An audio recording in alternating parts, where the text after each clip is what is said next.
From both Butler and Jokic fighting in the locker rooms, to fans wondering if these dudes still have beef in 2023, here's how Jimmy really feels about Nikola. Remember when these two went at it post-game back in 2021? Since the Nuggets will be meeting Miami in the NBA Finals, this is probably a good time to take a trip down memory lane. See, the stage was set. Morris had thrown a hip check Jokic's way. As expected, Nikola didn't take that too kindly and decided to retaliate during the game. He ended up shoving Morris in the back, and this led to him getting injured pretty badly. In fact, things got so bad that Morris ended up having to miss most of that season. Naturally, the Heat wasn't too happy with what had happened, and Butler decided that Jokic deserved some payback. But thankfully, things never got that bad, and the two managed to get past the whole incident. I'm not gonna lie, it would have been pretty crazy if these dudes had ended up throwing hands. I mean, both of them would have probably ended up getting suspended. But I wouldn't have blamed Jimmy if he'd gotten a few good hits in. He'd definitely be in the right if a fight had broken out, though I'm pretty sure the commissioner wouldn't have felt that way. Still, Butler had a few words to share on how everything is between him and Nikola these days. Just when you think the past is, well, the past, stuff starts to hit the fan. A good example of this is when, in recent times, a video of the altercation between Butler and Jokic surfaced on the internet. This was also back in 2021 when the whole feud happened. Now, once the video got out, it was only a matter of time before Jimmy came out to clear the air. He mentioned in an interview how he wasn't even talking to Jokic in the video, and that he just happened to be standing there at the time. If you ask me, it's kinda crazy that we'll never know who Butler got so mad at in the video. But he added to his statement by talking about how everything that had happened was in the past, and that he personally didn't think it mattered anymore. He also clarified that there wasn't any ongoing beef between him and Nikola, and that as far as he was concerned, he wouldn't be carrying any hard feelings in this year's finals. I, for one, am glad that we won't be seeing any angry 6-foot giants brawling, and that we'll get to see a clean game in the finals. Oh, and Butler also had a bunch of praise to hand Jokic for his insanely good defense all year round. One of the biggest reasons why what Butler says about the beef dying down might be true is the fact that he went ahead and complimented Jokic on his defensive abilities in a recent interview. Everyone knows Jokic is an elite offensive player, but since he's naturally placed as a center on his squad, everyone expects him to be able to pull off the same quality of work when he's forced onto defense during games.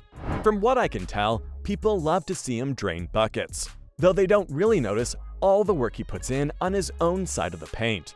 Thankfully, we've got Jimmy here to educate us on how good this dude really is. Butler went on to talk about how he's really great at making his opponents stay tensed at all times. When you've got Jokic on your tail, it's almost impossible to catch a breath. He mentioned how Jokic constantly makes his opponents make decisions in the paint, and that often causes them to mess up and fumble the ball. He also praised his outlet passes, and said that Jokic has always been elite in that area of his game throughout his career. It's nice to see Butler praise Nikola, especially when his team is in such a heated series with the Nuggets. I guess sportsmanship is still alive and well, despite what everyone says. With that being said, let's take a look at their recent game in the NBA Finals. Despite all the controversy surrounding Jokic and Butler, Game 3 was pretty smooth.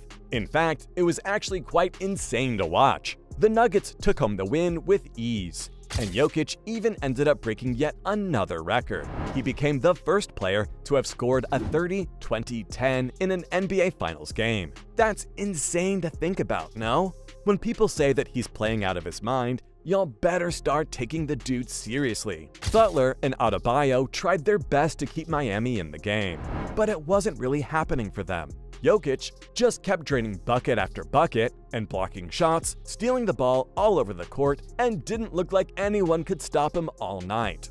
In other words, he single-handedly carried the Nuggets to the finish line. As things stand right now, Butler is going to need to push through and give Game 4 all he's got. If the Nuggets nab another victory, they'll be one step away from taking home this year's title. However, on the other hand, if the Heat takes home this next game, the series will once again be up for grabs.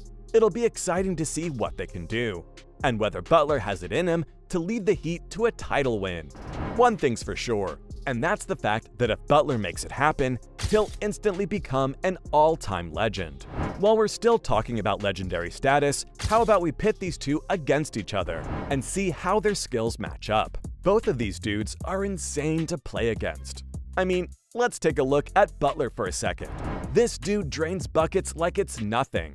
Now, since he focuses more on offense, we can't really compare his defense against Nikola. One thing about Butler is his never-give-up attitude. That's probably what helped carry the Heat this far. This guy has shown that he has the ability to lead the team to greatness. And if he somehow managed to get them to the finish line in the finals, he'll definitely go down as one of the best players of all time. He hasn't had an easy time in life, though he showed that as long as you stay strong, you'll be able to power through your problems like it's nothing. Butler still has a bit of a way to go, but I'm sure that he has what it takes to reach such greatness. He's got great situational awareness and is able to see and find passes that most other players would miss. That's what separates him from the pack and allows him to shine through on his team's roster. Jokic isn't too far off either. One could even argue that his performance has been as good, if not better than Jimmy throughout the season. There's a reason he holds so many records and has those MVP awards back home. The man is ruthless on the court and knows how to keep his opponents on their toes. The man drains every bucket and forces his opponents to make silly mistakes on his side of the paint. If you're playing against Jokic, you'd better be ready to struggle. Now, I'm sure you're wondering, does Butler have any other problems with Jokic? As far as I can tell, these two seem to be on pretty good terms with each other. I mean, sure, there's always going to be a sort of competitive rivalry going on between them, but thankfully, there's no bad blood here. It'll be exciting to see what they can come up with as the series between the Heat and the Nuggets goes on. Both dudes have a history with each other, and there's a good chance that things might end up getting bad between them. I mean, it's the finals, dude. Anything could happen. Honestly, it'll be exciting to watch as both these giants go all out and give it their all. At the end of the day, things could go either way. What I can tell you is that things are about to get real spicy. Of course, it won't be easy for Butler, as Nikola seems to be in great form right now. But if his past performances have proven anything, it's that he's got what it takes to fight through failure and make sure he gets the job done. We'll just have to wait and see if he can manage to get all the way through. For Miami's sake, let's hope for the best. So, from fans trying to figure out if these dudes still have beef in 2023, to both Butler and Jokic fighting in the locker rooms, that was how Jimmy really feels about Nikola.